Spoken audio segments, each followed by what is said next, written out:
Introduction. Daffodils is one of the most delightful lyrics by William Wordsworth, who is revered in the world of English literature as the poet priest of Mother Nature. In the year 1802, Wordsworth and his sister Dorothy were on a walking tour along the shores of Ullswater in the Lake District in England, when they came across a magnificent scene of a large number of daffodils that had bloomed alongside the bay. It was in 1804 that Wordsworth composed the poem Daffodils and used Dorothy's description of the flowers as she had immediately recorded in her personal journal at that very moment. The initial version of the poem was published in 1807.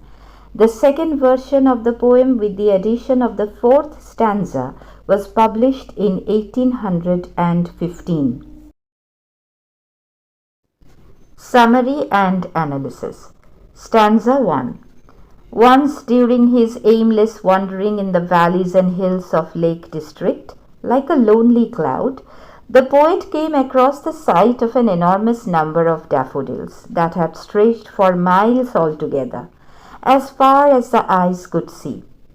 Being an admirer of Mother Nature, the poet could not help being fascinated by such an amazing sight. He personifies the daffodils and imagines that, like a happy crowd of enthusiastic people, the flowers are dancing in the breeze with great merriment.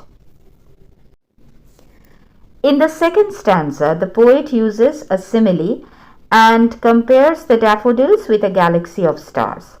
The innumerable flowers remind the poet of the stars shining in the Milky Way. The quivering of the flowers can only be compared to the twinkling of the stars in the sky. The golden daffodils adorned the shore of the bay and were visible as far as the poet's gaze could reach. Now we come to stanza 3. As the poet moves on to the third stanza, the readers witness his love for Mother Nature.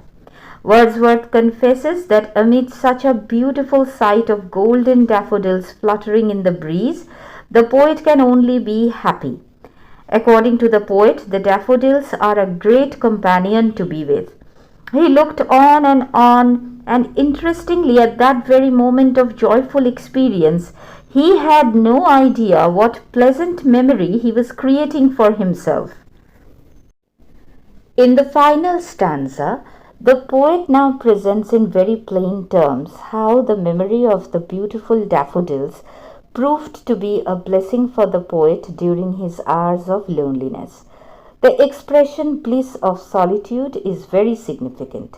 The memory of the golden daffodils brought peace to the poet's dejected soul, as soon as they reflected upon the inward eye or the mind of the poet.